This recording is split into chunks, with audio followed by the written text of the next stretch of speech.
তো আজকে আমি আবার চলে এসেছি একটা শারদীয় কিশোর ভারতী নিয়ে। তো এটা হলো 1418-র। দেখো, দাম মাত্র ছিল 78 টাকা। এইটাও আমি ওই পুরনো বই মেলা যেদিন হচ্ছিল সেদিনই কিনেছি, আর এটার দাম নিয়েছে, আমি মোট তিনটে একসাথে কিনেছিলাম, 200 টাকা দিয়েছি। তো এবার ক্যালকুলেশন করে নাও, 50 to 60 এরকমই পড়েছে, বা 65। ওকে, সো চলো এর ভিতরে কী কী কন্টেন্টস আছে দেখে নিই। ফার্স্টে দেখো যে এই কভার পেজটা, কিশোর ভারতীর এই যে কভার পেজের টেক্সচারটা আমার ভীষণ ভালো লাগে। তো দেখে নাও একবার। তো এবার ভিতরের কন্টেন্টস দেখার জন্য এই যে ফার্স্টেই আছে একটা মা দুর্গার ছবি, তারপর এই যে কাশফুল। আর আমি যেটা খেয়াল করলাম যে এই যে পূজা বার্ষিকীগুলো হয়, এদের বাইন্ডিং ভীষণ ভালো হয়, মানে এত বছর পরেও এটা একটুও কিছু নষ্ট হয়নি। সাইকেলের অ্যাড ইজ কনস্ট্যান্ট। যাই হোক, তারপর এই যে এটা লেখা সম্পাদকের, তখন এই যে বইয়ের দাম 150 টাকা, 60 টাকা, সব থেকে বেশি দামি এটা মনে হয় 350। তো এরপর শুরু হয়ে যাচ্ছে সূচিপত্র। এই যে উপন্যাসগুলো আছে, এরপরে আছে অপ্রকাশিত গল্প, বিশেষ আকর্ষণ, বিশেষ রচনা, সেলিব্রিটি সাহিত্য, ভ্রমণ গল্প, এসব। তারপর বিশ্ব সাহিত্যের গল্প, বড় গল্প। অ্যাকচুয়ালি কিশোর ভারতী আমার এই জন্যই ভালো লাগে, এখানে প্রচুর গল্প থাকে। এই যে বড় গল্প এতটা আছে, তারপরে সব গল্প এতগুলো, আর প্রায় 10টা মতো উপন্যাস থাকে। তো তারপরে আছে রঙিন কমিক্স, তারপরে কমিক্স আছে এইসব, ঠিক আছে, ছড়া কবিতা এই আছে, ঠিকঠাকই আছে। তো চলো এই যে আরেকটা ডাটা গুঁড়ো মশলা। আমার এই অ্যাডগুলো কিন্তু ভীষণ ভালো লাগছে।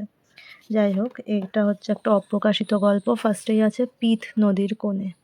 আচ্ছা, আমি আজকে ভেবেছি একটা কাজ করব, যে আগে আমি এই উপন্যাসগুলো দেখিয়ে দেবো। তো প্রথম উপন্যাস আছে দুই জন্মের গল্প।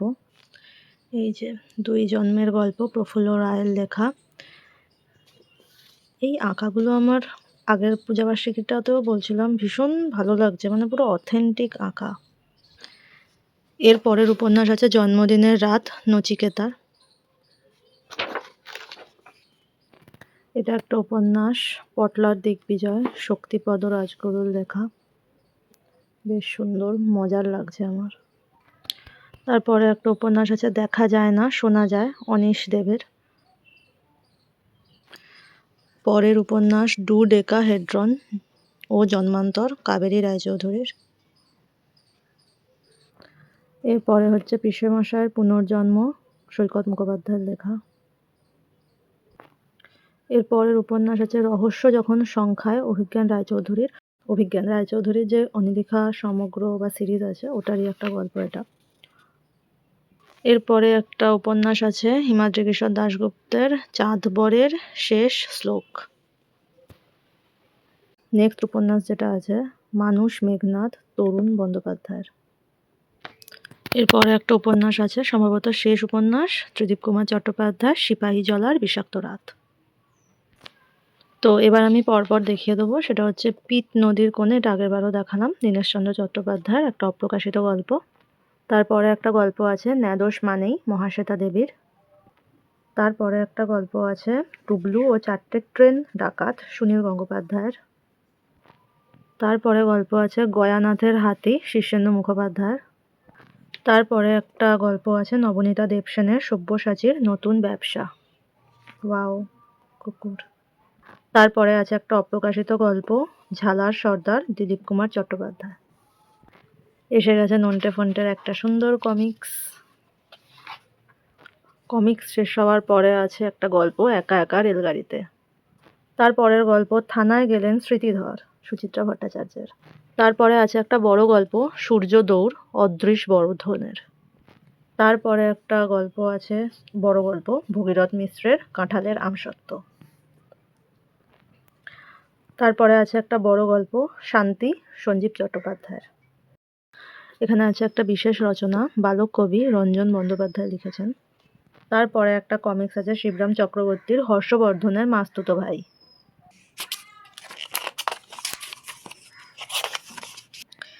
এটা আমার বলার কোনো প্রয়োজন পড়ে না, আশা করি একবার পড়ে নিতে পারো। এখানে একটা লেখা আছে ফেলুদার সঙ্গে ভ্রমণ, সব্যসাচী চক্রবর্তী। আর ভিতরে বেশ ভালো ভালো ফটো আছে এখানে, কালেকশন।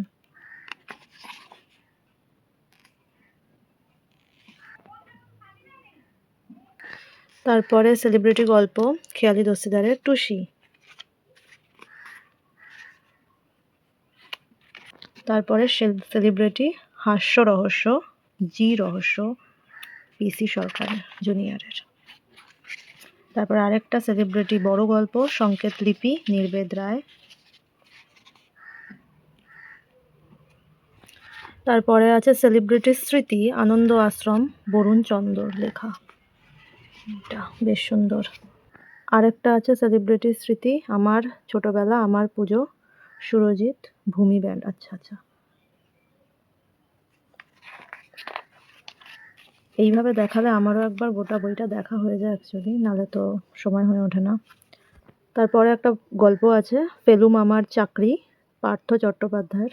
তারপরে একটা বিশ্ব সাহিত্যের গল্প আছে বাড়িওয়ালি রোয়াল্ড ডালের লেখা, অ্যাকচুয়ালি ভাষান্তর করেছেন শিশির চক্রবর্তী। তারপরে আছে একটা গল্প সেদিন বিদ্যা বিনোদ স্কুলে উল্লাস মল্লিকের।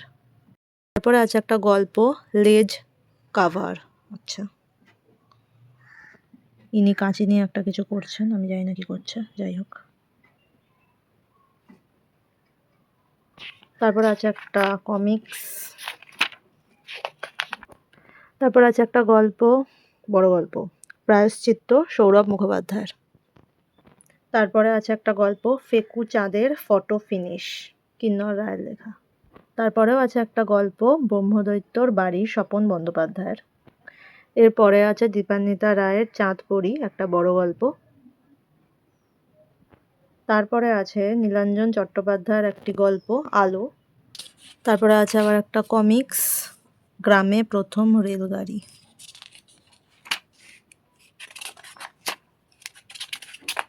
তারপরে আছে একটি বড় গল্প চিরি কলাল কৃষ্ণেন্দু মুখোপাধ্যায়ের। তারপরে আছে একটা গল্প এপ্রিল ফুল সুকুমার রোজের। তারপরে আছে একটা বড় গল্প পিন্টুর স্কুলে ফেরা। তারপরে আছে আরও একটি গল্প বিকাশ মুখোপাধ্যায়ের দ্রোণাচার্য। আমার জায়গা চেঞ্জ হয়ে গেছে। আর এটা একটা বড় গল্প কলস উপর করা জ্যোৎস্নায় ঘনশ্যাম চৌধুরীর।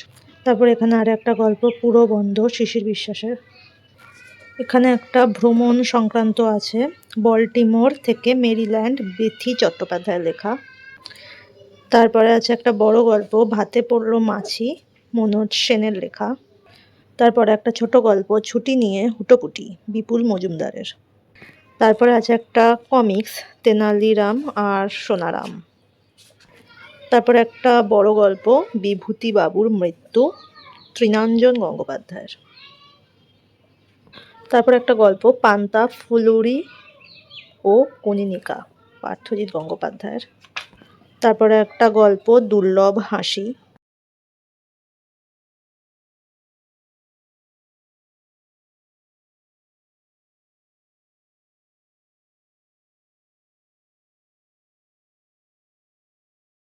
তারপরে এখানে একটা আছে তালুবন্দি কোঠাঘর, এটা খুব সম্ভবত বিভিন্ন ক্যামেরা নিয়ে আলোচনা আছে, এই যে বেশ সুন্দর।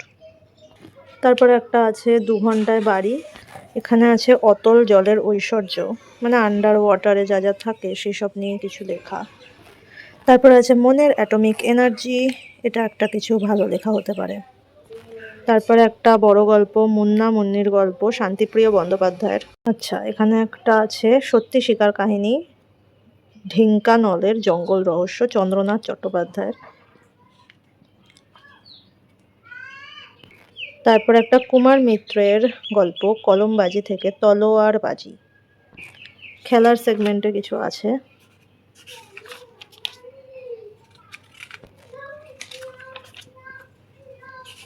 আর এই করেই মোটামুটি এটা শেষ। এই যে কিছু বইয়ের দাম। এই যে শেষ হয়ে গেল। তো কেমন লাগলো ডেফিনেটলি জানিও। আর পরে আরও একটা দেখাবো আমি এরকমই কিশোর ভারতী। ততক্ষণের জন্য বাই।